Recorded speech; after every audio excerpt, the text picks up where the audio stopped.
सूरमा नहीं विचलित होते, पल एक नहीं धीरज खोते, विघ्नों को गले लगाते हैं, कांटों में राह बनाते हैं। इन्हीं कांटों में राह बनाते हुए आपके और हमारे बीच में से एक भाई ने स्टेट रैंक 9 की जंग जीती है और आज शिक्षा यात्रा की इस कड़ी में विद्याकुल परिवार अपने विजय बैच के एक होनहार स्टूडेंट को आपके सामने लेकर आया है। कक्षा 10 की यदि बात करें तो मेरे जितने भी छोटे भाई बहन हैं उन्हें बड़ी समस्या होती है। पहली बार बोर्ड देने के लिए जाते हैं तो तरह तरह के विचित्र सवाल उनके दिमाग में होते हैं कि सर पेपर कैसे लिखा जाएगा, कॉपी कैसे चेक होगी। गांव वालों का, परिवार वालों का, सबका थोड़ा थोड़ा प्रेशर कहीं ना कहीं उन्हें दबाव में ला देता है। लेकिन इन्हीं दबावों को तोड़ते हुए आज जिन छात्र से आपकी मुलाकात कराने जा रहे हैं, इनकी कहानी ना सिर्फ आपको प्रेरणा देगी बल्कि अपने जीवन में बेहतर कर सकते हैं इसका आश्वासन भी देगी। इनकी कहानी बहुत रोचक है, जान के आपको बहुत बहुत सुकून मिलने वाला है, क्योंकि जिस विजय बैच से ये पढ़कर आज स्टेट रैंक बने हैं उस विजय बैच में इनके ज्वाइन होने की कहानी कोई आसान कहानी नहीं है। ये कहानी फीस देकर बैच को ज्वाइन कर लेने की नहीं है, बल्कि अपने हक को छीन कर उस बैच तक पहुंचने की है। बिना देर करे अपने शब्दों को विराम देता हूं और सीधे उस कहानी तक आपको पहुंचाता हूं। बेटा आपका क्या नाम है? मेरा नाम अमन सिंह कुशवाहा है। अमन सिंह कुशवाहा है। और इस वर्ष 2025 के बोर्ड परिणाम में आपके कितने मार्क्स आए? 96.5%। 96.5%। State rank 9? Yes sir. और डिस्ट्रिक्ट में क्या रैंक आई है? First rank. डिस्ट्रिक्ट में फर्स्ट रैंक आपकी आई है। अब जिस गांव में हम बैठे हैं उस गांव का क्या नाम है जिसका नाम आपने रोशन किया है? पवनी। पवनी गांव में हम लोग हैं। पवनी कहाँ होता है ये? नए बाजार चंदौली के अंतर्गत। चंदौली के अंदर। तो चंदौली में हम लोग इस वक्त आपसे रूबरू हो रहे हैं। बेटा क्लास 10th के पहली बार बोर्ड एग्जाम आपने दिए। जी सर। और पूरे गांव का नाम स्टेट लेवल पे रोशन कर दिया। जी सर। कैसा महसूस हो रहा है? अच्छा महसूस हो रहा है। गांव के आसपास के सब लोगों को पता है कि स्टेट रैंक 9 है? नो सर, ये नहीं पता है, बट डिस्ट्रिक्ट रैंक फर्स्ट ये पता है सभी लोगों को। लेकिन पूरे गांव में अभी तक ये नहीं पता कि तुम्हारी स्टेट रैंक 9 है। कुछ लोगों को पता है, कुछ लोगों को नहीं पता है। एक बच्चे ने पूरे गांव को इस समय उत्तर प्रदेश के पटल पर लाकर रख दिया है। लेकिन विचित्र बात यह है कि गांव में मालूम नहीं है कि इनकी स्टेट रैंक 9 है। अच्छा, बधाइयों का तांता किस तरह से आया? बधाई लेकर आए भी कुछ लोग? जी सर। क्या क्या बधाइयां मिली? कि भैया थे वो लाए। हाँ। और फिर कल विधायक सिंह आए थे, मतलब विधायक जी आए थे। कल विधायक महोदय भी आए, जिला पंचायत के सदस्य भी आए। अच्छा यार, ये बताओ, जिस समय रिजल्ट खुल रहा था दिल में धक धक हो रही थी, उस समय तुम्हारे मन में क्या चल रहा था? कि मैंने सोचा था, मेरे भैया ने लिख दिया था कि तुम्हारा इस बार जिला में पहला नंबर आएगा। पहले ही कहा था कि मुझसे साइन करा लो, तुम्हारा नंबर 1 आएगा। नंबर 1 आएगा, भाई ने लिख दिया था। और साइन भी कर दिया था कि आएगा ही। साइन कर दिया था। भाई सही बात करेंगे। लेकिन तुम्हारी तैयारी किस तरह की थी जिससे भाई को ये विश्वास हो गया? बाबूजी बैठे रहिए, बाबूजी बैठे रहिए, फ्रेम खराब हो जाएगा। बाबूजी आप भी उधर रुक जाइए, फ्रेम खराब हो जाएगा। उस समय कैसी तैयारी थी जब भाई को पता चला, है ना? Yes sir. भाई ने आश्वासन दे दिया पूर्ण रूप से कि आप डिस्ट्रिक्ट में फर्स्ट रैंक बनाने वाले हैं। किस तरह की तैयारी थी जिससे भाई को ये विश्वास आया? नहीं, भाई की मतलब हमारे मतलब रिश्तेदारी में हमारी दीदी का आया था डिस्ट्रिक्ट में 3rd रैंक। ठीक है। तो उन्होंने कहा, तो हमारे भैया ने कहा कि तो मेरा भी भाई है, उसका डिस्ट्रिक्ट में फर्स्ट आएगा। तो उन्होंने कहा कि देखो रिश्तेदारी में इतना आया तो तुम्हारा इससे बेसी आना चाहिए। इसलिए हमको जान लगे, भर में भी हमको जगाते थे। हम सोच रहे थे, जबरी जगाते थे कि तुम्हें पढ़ना पड़ेगा, बेसी नंबर लाने पड़ेगा उससे। अच्छा, उन्हें जवाब दिया जाएगा। हाँ। तो दीदी प्रेरणा स्रोत भी थी और दीदी से कहीं ना कहीं चैलेंज भी मिला कि अपने जीवन में बेहतर करना है, राइट? अच्छा यार, ये बताओ, अब बहुत सारे बच्चों का जो 10th में आने वाले हैं, इस वर्ष बोर्ड की परीक्षा देंगे, उनके कुछ सवाल हैं जिन्हें मैं अपने फोन से खोल लेता हूँ। फोन दीजिएगा सर। इस फोन से खोल के मैं आपको सवाल पूछता हूँ, इन सवालों को आप बताइएगा। आप अपने दिन में कितने घंटे की पढ़ाई करते थे? स्कूल, कोचिंग और घर लेकर के बस घर पे सब मिला के किस तरह की दिनचर्या होती थी? मैं पहले 8 बजे से स्कूल जाता था। सुबह 8 बजे स्कूल चले गए, फिर? और फिर 1 बजे आया। ठीक है। फिर तुरंत खाना खाता, फिर कोचिंग जाता था। कोचिंग जाते थे, फिर आते थे तो जो क्लास आधा रहती थी, जो ऑनलाइन बच्चे थी उसे कर लेता था। ठीक है। जो नए बच्चे थे उसे फिर देख लेता था, रिकॉर्डेड वीडियो फिर उसकी देख लेते थे। और लास्ट वाली तो क्लास तो लास्ट में तो देख लेते थे, सारी क्लास वो करते थे। सेल्फ स्टडी के लिए कितना टाइम देते थे लगातार? बच्चों का क्वेश्चन है। 3 घंटे। 3 घंटे सेल्फ स्टडी करते थे। रिवीजन के लिए क्या टिप्स हैं बच्चों के लिए कि रिवीजन बच्चे जब करें तो किस तरह से? रिवीजन में मैथ में तो रिवीजन नहीं करते थे। मैथ में ये कई बार में समझ में आ जाता है। और मैथ में इनके 100 में से 100 नंबर है। कॉन्ग्रेचुलेशन निराला सर, मैथ्स में 100/100 मार्क्स लेकर आए। मैथ्स को लेके क्या स्पेशलिटी पे 100/100 कैसे लगे? यकीन था जब एग्जाम सॉल्व करके आए जी थे? सर, यकीन था कि अगर कटेगा भी होगा, एक आध दिन में कटेगा, उससे दिखने कटेगा। और अच्छा। वो भी कर कि मतलब राइटिंग वाइटिंग होता है तो कट जाता है। हाँ। मैंने कहा नहीं, कटना तो नहीं चाहिए, कटेगा भी तो एक आध कटेगा, और वो भी कटा नहीं, वो भी एक आध नंबर कटा नहीं। एक सवाल बच्चों का लगातार कमेंट सेक्शन में जो हमें दिखता है, और इसका सोच समझ के थोड़ा सा जवाब दीजिएगा कि टाइम मैनेजमेंट कैसे करा? टाइम मैनेजमेंट कैसे करा? स्कूल भी जा रहे हो, कोचिंग भी जा रहे हो, ऑनलाइन भी पढ़ रहे हो, इस सब के बीच में कब किस चीज़ को ज़्यादा समय देना है, ये कैसे तय करते थे? ये अपने से ही तय हो जाता था कि मुझे कौन विषय, मेरा सब्जेक्ट कमज़ोर है, उस पर अधिक समय देना है। मैं हिंदी पर भी थोड़ा बहुत कम देता था। मैं सबसे एक विषय ध्यान पर देता संस्कृत पर, क्योंकि संस्कृत में स्कूल पढ़ाया नहीं जाता था। संस्कृत पढ़ाया जाता था तो मैं अपने से ही, और संस्कृत में भी मैंने 100/100 नंबर। संस्कृत में भी 100/100, ये बड़ा अचीवमेंट है भाई, संस्कृत में 100/100। Very nice, good. अच्छा, अब ये बताओ कि हैंड रिटन नोट्स बनाते थे? अपने खुद के नोट्स होते थे तुम्हारे? जी हाँ, बनाए थे। उन्हें बनाने के लिए किन चीज़ों का ध्यान रखते थे? उन्हें मैं मतलब जब मैं अपने स्कूल और कोचिंग के नोट्स बनाता था तो उनमें अब बहुत छूट जाता था। जो सर लोग पढ़ाते थे उसे मैं एडजस्ट करता था, और जो एडजस्ट होने लायक नहीं रहता था उसे मैं अलग पेज पे लिख देता था। उसे अलग पेज पर लिख लेते थे? VVIMP लिख देता था। अच्छा, VVIMP लिखते थे। तो एग्जाम के टाइम पे VVIMP ने आपकी हेल्प की? जी सर। अच्छा, पहले मैं लेते कोचिंग जो नोट्स बताते हैं उसको मैं एक बार पढ़ लेता कि याद ही होगा, और जो VVIMP है उसको देखना पड़ेगा, इससे अलग दिखेगा तभी ना पढ़ेंगे उसको, नहीं तो कहीं चल जाएगा तो कैसे पता चलेगा कौन बड़ा अच्छे से पढ़ना है। हाँ, नाइस। अच्छा, 11th में कौन सी स्ट्रीम लोगे आप? साइंस लोगे, आर्ट्स लोगे, कॉमर्स लोगे? साइंस स्ट्रीम लोगे। और क्या बनना चाहते हो भविष्य में? भविष्य में तब एग्जाम देंगे। किसके एग्जाम दोगे? गणित से एग्जाम दोगे। क्या करने का मन है? ऐसा कुछ सोचा है कि यार डॉक्टर बनना है, इंजीनियर बनना है, JEE करना है, नीट करना है? अभी सोचा है या नहीं?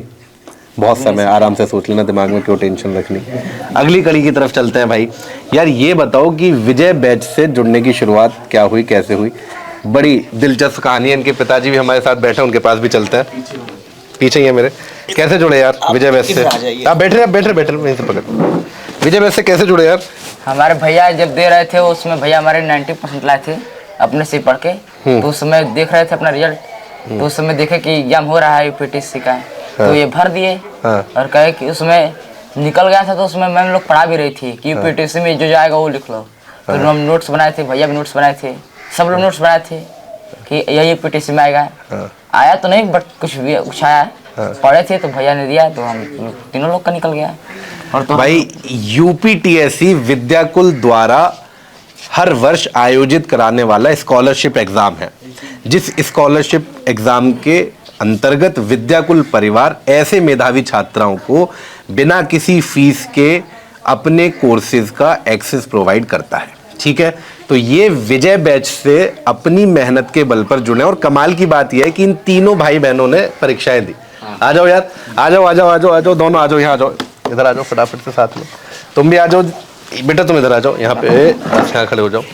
इन तीनों भाई बहनों ने UPTSC का एग्जाम दिया और तीनों ने ही UPTSC को क्लियर करा। उसके बाद बैच की एक्सेस ली। अब इनकी कैसी पढ़ाई चली है वो ही बताते हैं। हाँ जी, कैसा एक्सपीरियंस रहा भाई UPTSC का? बहुत अच्छा रहा सर। जब एग्जाम दिया था UPTSC का एग्जाम थोड़ा सा हार्ड बनता है। जी सर। हाँ, है ना? जैसे अब ये कह रहे थे ना कि मैम ने जो पढ़ाया वो पढ़ाया, लेकिन एग्जाम उससे थोड़ा सा ऊपर का आया, क्योंकि स्कॉलरशिप के अंदर कोशिश रहती है कि मेधावी छात्री उसमें से निकल कर आए। तो वो एग्जाम टफ रहा, लेकिन निकाला कैसे? क्योंकि UPTSC का जो रिजल्ट है, पिछले वर्ष का, मुझे अगर मुकेश भाई सही डेटा याद आ रहा है, तो लगभग 2.5 लाख छात्रों ने वो एग्जाम अटेम्प्ट किया था सिर्फ यूपी से। बिहार को अगर हम लोग जोड़ लें तो ये संख्या लगभग 7.5 लाख के पास चली जाती है, और गुजरात को जोड़ लें जो कि GTSE था तो ये संख्या लगभग 12 लाख से ऊपर चली जाती है। तो लगभग 12-12.5 लाख बच्चे हर वर्ष ये एग्जाम्स देते हैं। जब तुमने एग्जाम दिया, और पासिंग परसेंटेज का मुझे लगता है शायद 8 या 7% के आसपास रहता है, क्योंकि एग्जाम हम लोग टफ बनाते हैं ताकि मेधावी छात्री निकल पाए, और इसी का रिजल्ट है कि आज आप स्टेट रैंक 9 देख पा रहे हैं। क्या एक्सपीरियंस है यार? माइक पकड़ लो, बताओ खुल के। कि सर उसमें था कि हिंदी का पूरा क्वेश्चन सही था। हाँ, बायोलॉजी में 10 में से 8। बायोलॉजी में 10 में से 8 आए थे। 10 में से 8 करेक्ट कर दिए थे। जी सर। यार मेरी रिस्पेक्ट है भाई, अगर 8 करेक्ट करें तो सच में रिस्पेक्ट है। बहुत टफ एग्जाम बनता हिंदी था। में पूरे के पूरे सही थे हाँ और रसायन विज्ञान में 5 सही थे हाँ। क्योंकि रसायन विज्ञान टफ था तो लिए रसायन विज्ञान टफ था, ठीक है। फिजिक्स में 6 सही किए थे हाँ और इंग्लिश 8 एवं 9 8 9 10 में से 8 9 सही थे। 8 या 9 सही थे। तो होता क्या है यार, एग्जाम को टफ बनाने का प्रोसेस ही ये है कि जो बहुत क्लीन स्टूडेंट है वो उसके अंदर आ पाए और वही उस योजना का लाभ उठा पाए। अच्छा यार, उसके बाद एग्जाम निकल गया, रिजल्ट आ गया, उसका एवरेज स्कोर 5 ही आता है वैसे, लेकिन तुम अगर 8 9 लेके आए हो तो सच में मेरे लिए जीनियस वाली कैटेगरी में हो। उसके बाद क्या क्या रहा, बैच की एक्सेस मिली? जी सर, उसके बाद गए थे वहाँ पे ना सम्मान समारोह में। सम्मान समारोह में आए थे उसके बाद पिछले आए तो वर्ष? बैच मिला। उसके बाद आए तो बैच मिला सम्मान समारोह के बाद। दीदी आपका कैसा रहा? सब उसी तरह था जैसे भैया बोले हैं। हाँ अच्छा, कुछ खास बात जो भैया और आपके अलग, नंबर अलग अलग थे? नहीं, उनका रैंक था 6, मेरा 7 था। अच्छा, भैया का रैंक था 6, मेरा 7 था। आपका 7 था, और आपका जनाब? 15। आपका रैंक 15 था। देखो यार, ये यूपीटीएससी में रैंक 15 लाए लेकिन स्टेट में रैंक 9 लेकर आए। तो ये जो मादा है ना, ये जो कैलिबर है आप लोगों का, कि जब आप एज अ स्टूडेंट किसी चैलेंज को एक्सेप्ट कर लेते हो तो यकीन मानो कि उसके लिए जिस तरह की मेहनत फिर आप निकाल कर लाते हो वो बड़े रिजल्ट्स में 100% कन्वर्ट होती है। अच्छा, भाई आज रैंक लेकर बैठे हैं, है ना? कैसा महसूस कर रहे हो? बहुत गर्व है अपने आप पर, अपने भाई पर, कि मेहनत बढ़िया किया है। हाँ, और अब आसपास की जो तुम्हारी सहेलियां होंगी वो पूछ रही होंगी भैया टॉप के कुछ वो उसमें वजन बढ़ा है कुछ? एकदम बढ़िया से। बढ़िया से बना है भाई। तुम्हारे दोस्तों में बड़ा है। बड़ा है वजन? क्या कह रहे हैं? मिठाई मांग रहे हैं। मिठाई बात है? जी कोई नहीं, तो खुशी का है, तो इनमें खर्चा तो बनता है। जी जी। इनके पिताजी से ही बात करेंगे। पिछले वर्ष हमारी मुलाकात हुई थी हमारे सम्मान समारोह में। प्रत्येक वर्ष हम लोग स्टेट बोर्ड के लिए विद्याकुल पहला ऐसा प्लेटफॉर्म है जो लगातार सम्मान समारोह पिछले 5 वर्षों से आयोजित कर रहा है। उसी में भाई साहब से मुलाकात हुई थी जहाँ पे तीनों बच्चों को लेकर पहुँचे थे। सर, आज ये मेहनत जो बड़े रिजल्ट में कन्वर्ट हुई है ना, मुझे लगता है कि आने वाले 20 साल 25 साल 30 साल तक भी गांव में ये रिकॉर्ड बना रहेगा। बच्चे आपको, या जो गांव के आपके साथी हैं, वो बच्चे के नाम से याद करेंगे। कैसा महसूस कर रहे हैं? कैसी जर्नी रही पिछली बार मिलने से लेकर अब तक की? और महसूस क्या करें, अब दिल गवाही नहीं दे रहा है कि इतना खुश हैं हम। अच्छा, तो मैं कह के कैसे पाऊँ कि मैं कितना खुश हूँ। हाँ। हाँ, बच्चे के प्रति। जब पिछली बार ये आए तो मुझे याद है हमारी शायद गेट के बाहर मुलाकात हुई थी, जब जा रहे थे इवेंट क्लोज करके। लास्ट में मुलाकात हुई थी। बैच के लिए इनकी क्या लड़ाई रही, क्या जद्दोजहद? नहीं, बैच की लड़ाई तो ये छोटा वाला किया था सर से, फोन पे, यहाँ पे मुकेश सर से? हाँ, मुकेश सर से। हमको अभी दीजिए, क्या कहे थे 1 दिन बाद हो जाएगा। हाँ। हमको जो अभी चालू कीजिए। अभी चालू कह रहे थे, चलो कर दिए अभी। अच्छा, कर दिया अभी। अच्छा यार, अब चलते हैं, इस वाली कहानी पे नहीं जाएंगे कि विजय बैच ज्वाइन करो ये करो। बच्चे समझदार है, अपने लिए सही डिसीजन लेंगे। अगर रैंक्स देख के भी वो नहीं समझ पा रहे कि कहाँ पे उन लोगों को अपनी चॉइस बनानी चाहिए, तो मुझे लगता है कि ये आपका दृष्टिकोण थोड़ा खराब हो गया। ऐसे सही कीजिए। बच्चों के लिए 2 टिप्स जो इस वर्ष 2026 के एग्जाम में जाने वाले हैं। क्लास 10th के बच्चों के लिए 2 टिप्स। सर, हम इसमें क्या बताएं, टिप्स तो बहुत होती है, हम क्या बताएं। कोई भी 2 टिप्स, राइटिंग से रिलेटेड देनी है, कॉन्फिडेंस से रिलेटेड लेनी है। क्लास 10th में अगर यदि आप हैं तो आपको राइटिंग तो अच्छी लिखनी पड़ेगी। राइटिंग अच्छी लिखनी राइटिंग मायने रखती है क्लास 10th में। राइटिंग मायने रखती है। और मेरी राइटिंग, मैं क्या कहूँ, मेरी राइटिंग बहुत सुंदर थी ही। हाँ। और है भी। तो अच्छा, इनकी कॉपी मिल जाएगी? कोई इनकी कॉपी दिखा पाएंगे? 2-4 इनकी कॉपी निकाल के लाना। हाँ, तुम बैठे रहो, पीछे से आ जाएंगे तो तुम। हाँ, माइक के लिए। हाँ, इनकी वो फेयर कॉपी लाना, रफ कॉपी नहीं। हाँ, फेयर कॉपी लेके आना भैया, रफ कॉपी मत लेके आना। मुकेश भाई, क्लास में पढ़ते पढ़ते नोट्स बनाते थे। जी सर। नहीं, क्लास में नहीं, क्लास तो अरे वाह, वाकई में बहुत सुंदर राइटिंग है कोचिंग के यार। एक बार जूम करना, देखो भाई, मैं उठ के आ जा रहा हूँ। ये इनकी राइटिंग है, दिख रहा है भाई? ब्लर तो नहीं हो रहा? फोन से भी रिकॉर्ड कर लो यार। यार ये देखो, ये इतनी सुंदर राइटिंग है। थोड़ा दूर करूँ क्या? अब ठीक है? ये देखो, ये राइटिंग है। टॉपर्स के नोट्स इस तरह से होते हैं। ये देखो, ये इनकी हैंड राइटिंग। अब इस हैंड राइटिंग पे भी अगर स्टेट रैंक नहीं बनेगी बंधु, तो फिर किस राइटिंग के ऊपर बनेगी? वापस चलते हैं। मुकेश सर, अगली कड़ी में क्या सवाल उठाएंगे आप? ये केमिस्ट्री, ये साइंस है। ठीक से खुद से लिखो तुम। नहीं सर, इस समय तो जो सर पढ़ाए थे 11th का है। ये तो 11th का है। हाँ लेकिन राइटिंग दिखाइए तो सर। 11 शुरू कर दिया तुमने पढ़ना? जा रहे थे बगल में कुछ नहीं। 11 भी शुरू कर। चलो बहुत बढ़िया। ठीक है, राइटिंग जो शानदार है बेटा तुम्हारी। किससे सीखा राइटिंग? अपने से बना के? नहीं, हमारी मम्मी और पापा हमारे अच्छी राइटिंग लिखते थे। अच्छा, पापा से राइटिंग मिली है, बहुत बढ़िया। चलो बेटा अब इस इंटरव्यू को आगे मैं ले चलूँ? जी। चलो, विजय बैच में तुम्हारे सबसे फेवरेट टीचर कौन थे?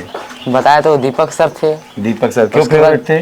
वो अच्छा पढ़ाते, अच्छा लगता था उनमें, मतलब वो नहीं लगता था कि ये पढ़ा रहे हैं लेक्चर, अच्छा लगता था, लगता है स्टोरी कोई पढ़ा रहे हैं। स्टोरी से स्टार्ट करते थे, स्टोरी से खत्म करते थे। स्टोरी शुरू करते स्टोरी खत्म करते थे। और उसके बाद नीतीश सर का तो हम दोहराते भी नहीं थे, कभी रिवीजन करते किए ही नहीं। नीतीश सर ने इस साल, प्यारे बच्चों, नीतीश सर ने इस साल 15 से भी ज्यादा बच्चे, अभी तक जो रिजल्ट पता चला है इस समय करंट जो सिचुएशन है वो 72। अच्छा 72 बच्चों को अभी तक में 100 में 100 नंबर दिला है। और ये हमारा एक बालक है जो 100 में 100 नंबर पाया है। आप भी कुछ बोलिए। क्लास में बोलते थे। अगर क्लास में जैसे बोलते हैं वैसे बोलना पड़ेगा। हाँ, मैं तो हमेशा बोलता ही रहता हूँ। फिर से बोल दीजिए। मैं क्या बोलूँ? मेरे पास कोई शब्द नहीं है। अभी तो क्या? हेलो मेरे प्यारे बच्चों, तो आप सभी का स्वागत है एक बार फिर से इस प्यारे से ऑनलाइन प्लेटफॉर्म विद्याकुल पे। निराला सर एक सवाल मैं निराला सर से मैं ले लेता हूँ। निराला सर, ये जो देखिए, एक तरफ तो हमारी जो सीनियर टीम है जिसने 5 साल से एक लेगेसी बिल्ड करी है, जिसके रिजल्ट के आसपास कोई नहीं है, और इस वर्ष जो 10th की टीम ने इसमें बम्पर रिजल्ट जोड़ा है। अब ये बेजोड़ टीम हो गई है जिसके कंपटीशन में लोगों को खड़े होने में मुझे लगता है 5-10 साल लगेंगे। 10वीं 12वीं देखने के लिए तो छोटी क्लास लोगों को लगती है, लेकिन जिस तरह का रिजल्ट आया है ये अनफॉरगेटेबल रिजल्ट, और इसमें आप सबकी जो मेहनत है, इस रिजल्ट को कैसे देखता है? हम लोग स्टेट रैंक को इंटरव्यू कर रहे हैं। सर देखिए, पहली बात तो मैंने पहली बार बताया कि ये कोई एक तरफ की मेहनत नहीं होती है। मेहनत जब हम करते हैं ना, तो सामने वाले को भी उस चीज़ को करना पड़ेगा। हम जो कहते हैं वो तुम करते जाओ, बस रिजल्ट अपने आप बन जाएगा। वही है। मुकेश सर। हाँ जी, तो निराला सर बेटा क्या अच्छा लगता है निराला सर का जो गाना गाते थे? गाना हाँ होना चाहिए क्या यहाँ पे? जी सर। यहाँ पर भी होना चाहिए। चलो, मैथ में 100 में 100 आए, तुम्हें पूरा भरोसा 100 में 100 आएंगे। और गुलशन सर की हिंदी कैसी लगती थी? ठीक लगती थी, वो तो बाद में आए थे पढ़ाने, वो तो फिर भी अच्छा पढ़ाए। बढ़िया। हिंदी में कितने नंबर आए हैं? 97 नंबर आए हैं। अच्छा, दूसरी बात बेटा ये बताओ कि अब 11th में तुम विजय बैच ले लिए? अभी नहीं जुड़े? फिर मेरे पास फोन करो। अभी दीजिए, अब तो दे ही देंगे। यूपीटीएससी दोगे फिर? नहीं हुआ एग्जाम इस बार तो क्या है। अरे यूपीटीएससी होगा भाई, जल्दी होगा, बहुत जल्दी होगा बेटा यूपीटीएससी। और यूपीटीएससी से आप लोग भी टॉपर बन सकते हो, जितने लोग इंटरव्यू दे रहे हो।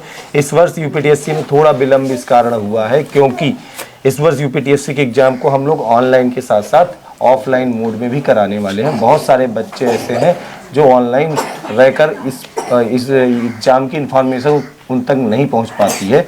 तो हम लोगों ने सोचा है जहां पॉसिबल होगा, यूपी के कई जिले ऐसे होंगे जहां पर हम ऑफलाइन मोड में भी एग्जाम करवाएंगे। तो प्यारे बच्चों, ये हमारा एक छात्र है जो कि विजय बैच का छात्र है और स्टेट रैंक 9 और डिस्ट्रिक्ट रैंक क्या है? फर्स्ट। अच्छा, सबसे पहले रैंक किसको बताई थी? सबसे पहले भैया चक्रत, भैया जो रैंक पता चल गई थी तुरंत? रैंक नहीं, रैंक तो लेट, बस डिस्ट्रिक्ट वाले पता चल गई थी, स्टेट वाली नहीं पता चल रही थी। अच्छा, डिस्ट्रिक्ट वाली पता चल गई थी। किसने बताया था डिस्ट्रिक्ट वाली? भैया ने। भैया ने बताया डिस्ट्रिक्ट रैंक 1। कह रहे चलो ठीक है, बदला पूरा हुआ है। बदला पूरा हुआ? किससे बदला पूरा हुआ? दीदी से। दीदी कह रही थी कि इतना आया है, तो भैया ने कहा कि मेरे भाई का भी इतना आएगा। तो जब आ गया तो पूरा हो गया। चलो बढ़िया। तो कुल मिला के प्यारे साथियों, एक चीज कॉमन हो रही है हमारे 3 दिन से इंटरव्यू में कि एग्रेशन चैलेंज। हमारे लगभग ये तीसरा ऐसा इंटरव्यू है, हर बच्चे के पास खुद कोई ना कोई चैलेंज होता है और चैलेंज ले करके जो वो पढ़ता है तो उसके बाद वो सीधे डिस्ट्रिक्ट स्टेट टॉपर बनता है। अच्छा, तुमने कोर्स कब पूरा कर लिया था बेटा विजय बैच से पूरा? एक बार मैथ कब खत्म कर दी थी पूरी मैथ? मैं सर जी का संग चला तो सर जब खत्म किया तो हमारा भी खत्म हो गया। मतलब किस महीने में याद है? किस महीने में तुम्हारी मैथ पूरी खत्म हो गई थी एक बार? अक्टूबर नवंबर। तो भैया सब टॉपर की सबसे बड़ी पहचान होती है कि वो पूरे सिलेबस को अक्टूबर नवंबर तक एक बार कंप्लीट कर चुके होते हैं। और फिर उसके बाद रिवीजन तो मैं नहीं करता, इनका तो सही का समझ में आ रहा था, कहा कि एक आध बार देख लूंगा तो हो जाएगा। उसके math में इतना confidence- उसके बाद मैथ को छोड़ दिए, उसके बाद अन्य सब करके एक सब्जेक्ट कम हो गया, चलो इसको छोड़ देते हैं। और सबसे बड़ी जिम्मेदारी थी संस्कृत की, संस्कृत विषय की, कि संस्कृत विषय में संस्कृत में 100/100 लाना बहुत बड़ी बात है। अपनी पढ़ाई से। और हमारे टीचर्स भी कह रहे थे संस्कृत ले आओ, नंबर कम हो जाएगा तुम्हारा। अच्छा, तो मैंने कहा ड्राइंग ले लो। ड्राइंग कम मैं नहीं लूंगा, इसी तो ठीक है मेरा। बेटा एक बात बता दूं, संस्कृत में 100/100 मिलते भी है, और ड्राइंग में कहीं ना कहीं कोई नंबर कटना तय होता है। संस्कृत एक ऐसा विषय ही है जिसमें 100 में 100 मिल सकते हैं, और उसे तुमने अपने से पढ़ डाला। हाँ, अपने से एक बुक लिए थे मार्केट में से, हाँ। कर थे एक विषय तो कम हो गया, उसके बाद सीधे सोशल साइंस को बेटा दिए, कर 2 विषय कम हो गया। अब 3 विषय जैसे पास होता था एग्जाम, एक विषय कम करता जाता था। अच्छा, चलो एक विषय कम हो गया, एक बहुत बहुत आराम से इस बात को बेटा, ये बात देखा। सबसे बड़ी पॉइंट क्या बोला बेटा, कि जैसे जैसे एग्जाम आ रहे थे हम अपने अपने एक विषय कम करते जा रहे थे। मैथ खत्म, मतलब एक विषय कम, फिर इंग्लिश खत्म, एक विषय कम, इस तरह चल रहा था एलिमिनेशन। हाँ, लगातार एक जो है विषय खत्म होता जा रहा है। चलो बेटा 11th में मैथ्स लेके पढ़ोगे, मैथ फेवरेट है, और 12th में कितनी रैंक लानी है? अब देखेंगे, कोशिश करेंगे। कोशिश, आपकी तो टारगेट इससे बड़ा होगा ना। अगला टारगेट क्या है? डिस्ट्रिक्ट में भी आनी चाहिए और स्टेट में भी रैंक आनी चाहिए। यार अब स्टेट रैंक 9 तो आ गई है 10th में ही, तो 12th में हम सब एक्सपेक्ट करेंगे कि स्टेट रैंक 1 के दावेदार तुम रहो। जी सर। है ना, डिस्ट्रिक्ट रैंक वाला गेम खत्म कर देना है 12th के अंदर। अब स्टेट रैंक 1 लाना है 12th में, ठीक है। चलो जी, तो साथियों, ये थी आपकी मुलाकात हमारे स्टेट रैंक 9 के स्टूडेंट के साथ, लेकिन रैंक्स अभी निकलनी शुरू हुई हैं भैया। थोड़ा सा इंतजार रखिएगा, थोड़ा धैर्य रखिएगा, क्योंकि 500 से अधिक डिस्ट्रिक्ट रैंक्स तक पहुंचना और 7 से अधिक स्टेट रैंक्स तक पहुंचना इतने बड़े प्रदेश में हमारे लिए भी मुश्किल है। लेकिन काफिला जो शिक्षा यात्रा का निकला है, अगले 10 दिन आपके बीच में रहने वाला है। आपके धैर्य की परीक्षा है, क्योंकि हम तो अपनी मेहनत के साथ उतर गए हैं। लगभग 4500 किलोमीटर, नहीं कितना, 3200 किलोमीटर के आसपास पिछले 3 दिन में हम लोग चल दिए हैं। ठीक है, अब यहां से हमारा जाना हो रहा है कहां पर मुकेश भाई? गाजीपुर में। यहां से बाद टॉपर से आपको मुलाकात होगी। तब तक के लिए स्वस्थ रहिए, खुश रहिए, मस्त रहिए, और विद्याकुल के इस विजय संकल्प के साथ जुड़ना मत भूलना। ये जैसा इन्होंने बताया, यूपीटीएससी का एग्जाम देके जुड़े। इसी तरह से अभी 70% डिस्काउंट आप लोगों के लिए विद्याकुल एप्लीकेशन पर लाइव है। इसकी वजह यह है ताकि आप भी क्वालिटी एजुकेशन के साथ जुड़ पाओ और अपने जीवन में कामयाब हो पाओ। हमसे जुड़ने के लिए आप सभी का बहुत बहुत धन्यवाद। ये सॉन्ग सुना दीजिए निराला सही का। आज भैया 1 मिनट रुक जाओ। आज जो फूल खिल गया वो वाला। आज जो फूल खिल गया पहले वो सुन लो, उसके बाद विदा लेंगे। निराला सर, आज जो फूल खिल गया कौन सा? ये तो आपको पता हो गया। आज जो फूल अच्छा, हाँ, समझ गया। चलिए निराला, भूल जाते हैं। अभी बाकी है वो संकल्प करता हूँ।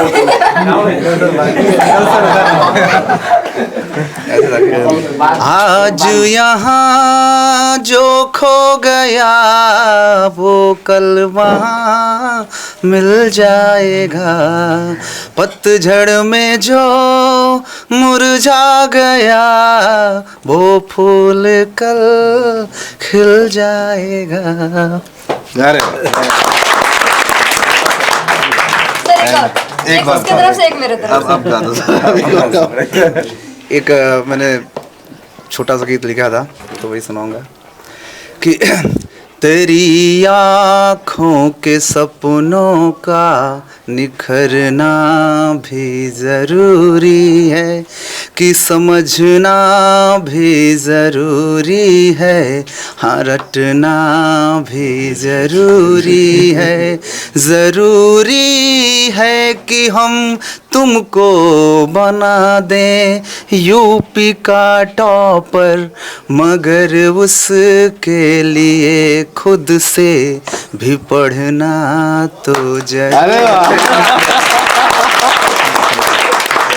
सर ये तो हिडन टैलेंट है, कमाल का टैलेंट है भाई। अब विदा ले, ठीक है। तो अब तुम ही बोलो क्या कि स्टेट रैंक बनने के लिए इंस्टॉल करो विद्याकुल ऐप, स्टेट रैंक 1 प्राप्त करने के लिए विद्याकुल ऐप इंस्टॉल करें, और मिलते हैं अगले इंटरव्यू में। और मिलते हैं अगले इंटरव्यू में। Thank you so much.